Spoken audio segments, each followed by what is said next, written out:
अशा पद्धतीने खिचडी मी काढून घेतली आहे बघा, किती छान झाली खिचडी आपली, एकदम सुट्टी अशी झाली आणि मऊ पण खूप खिचडी झाली। तर तुम्ही नक्की एकदा अशी खिचडी करून बघा। नमस्कार मैत्रिणींनो, पुन्हा एकदा माझ्या नवीन व्हिडिओमध्ये तुमचे स्वागत करते।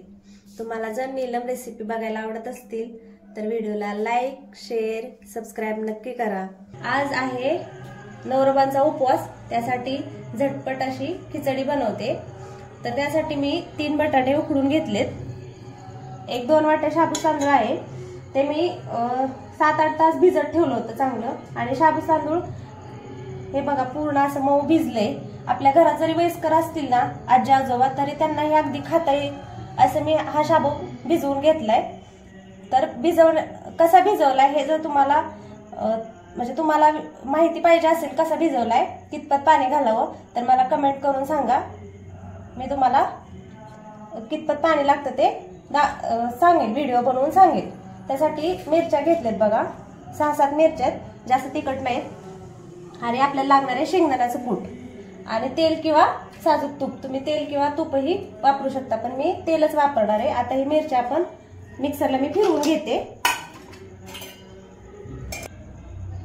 अशा पद्धतीने मिरची मी बारीक करून घेतली, जास्त पण बारीक नाही करायची, अशी थोडे थोडे तुकडे ठेवायचे, काय होतं मग तेलात पूर्णपणे करपत नाही।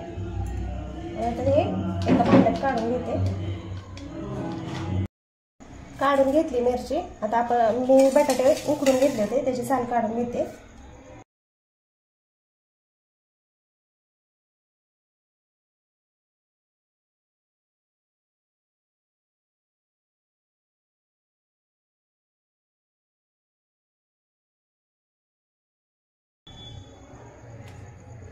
गॅसवरती कढई ठेवली, कढईमध्ये तेल घालते।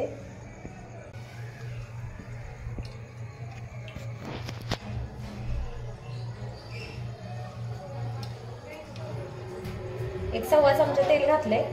तेल तुमच्या तुम्ही आवडीनुसार घालू शकता, खिचडी जास्त असेल तर तेलाचं प्रमाण इथे वाढवावं लागेल। तोपर्यंत हे उकडून घेतलेले बटाटे आपण कापून घेऊयात, किंवा मॅशर असेल ना तरी मॅश केले तरी चालतात। मी ते हातानेच असे बारीक करून घेते, कारण बटाटे उकडून घेतलेत ना त्यामुळे लगेच मऊ होतात, मॅशरची गरज लागत नाही तर।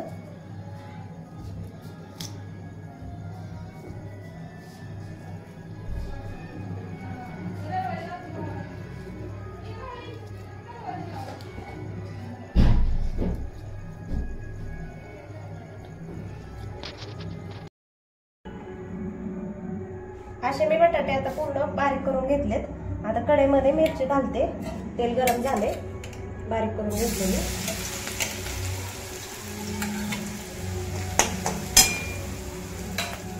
आणि इथं काय करायचं, मिरची ठसकते ना तेलात टाकल्यामुळे थोडंसं मीठ घालून घ्यायचं, म्हणजे मिरचीचा ठसका येत नाही।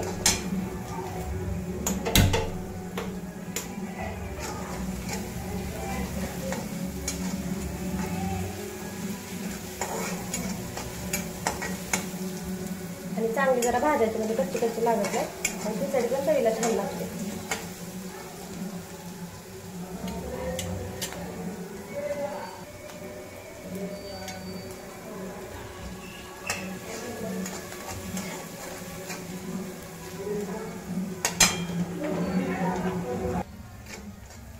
अशा पद्धतीने मिरची भाजली आपली। आता हा बटाटा ह्याच्यात घालते,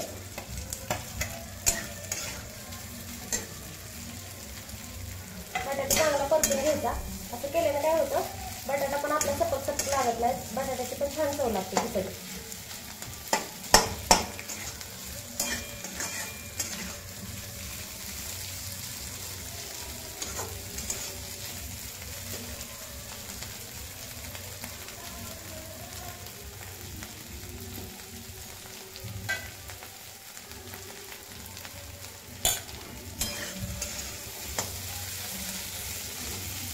बटाटा आणि मिरची आपली चांगली मिक्स झाली आणि भाजली। आता घेतलेला शाबू सगळं पोटून घेऊ,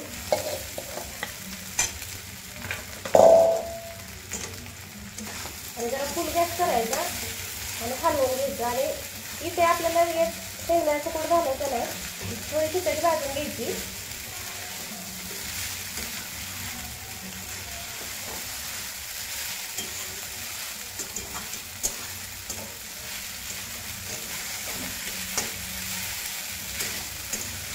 दोन 3 मिनिटं चांगली अशी खिचडी भाजून घ्यायची, नंतर शेंगदाण्याचं कूट घालायचं.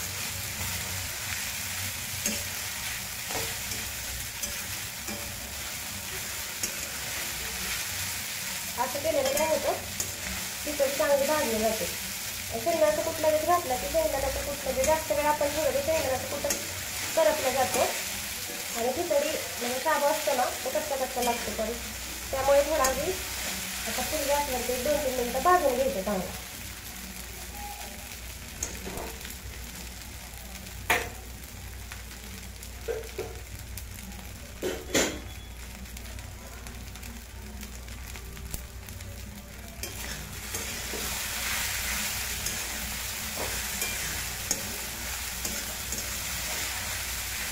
खिचडी चांगली भिजवली ना, पाण्याचं प्रमाण व्यवस्थित घातलं की खिचडी कडक होत नाही.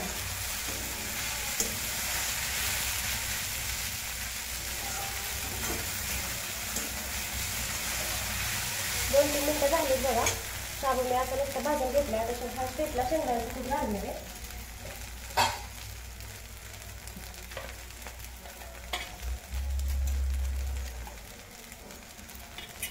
एक 4-5 चमचे शेंगदाण्याचं कूट घालते मी, कारण कुटाशिवाय तर खिचडी चांगली लागतच नाही.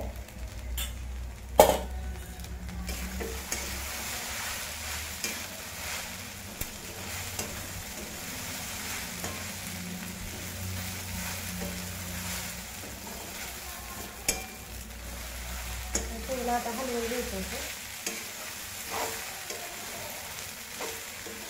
एक कूट घातल्यावरती पण 7-8 मिनिटं लागतात आपल्याला खिचडी व्हायला. कारण काय होतं, खिचडी चांगली भाजून घेतली ना म्हणजे पचायला पण बरी पडते.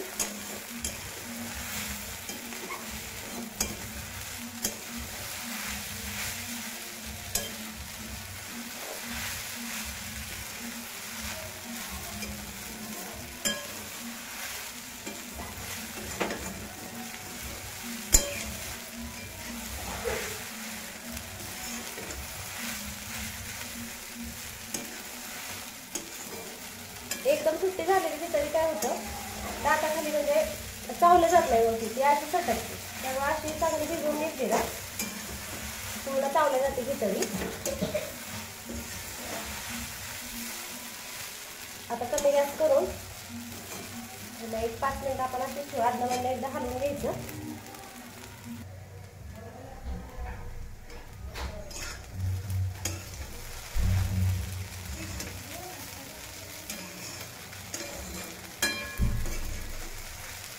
अशा पद्धतीने खिचडी झाली आपली बघा तयार खाण्यासाठी आणि चांगली भाजली गेली. कलर पण कसा आला बघा खिचडीला. आता ही खिचडी मी काढून घेते, खाण्यासाठी आपली तयार झाली खिचडी.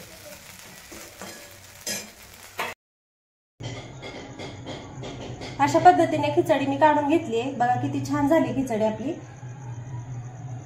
एकदम सुट्टी अशी झाली आणि मऊ पण खूप खिचडी झाली. तर तुम्ही नक्की एकदा अशी खिचडी करून बघा.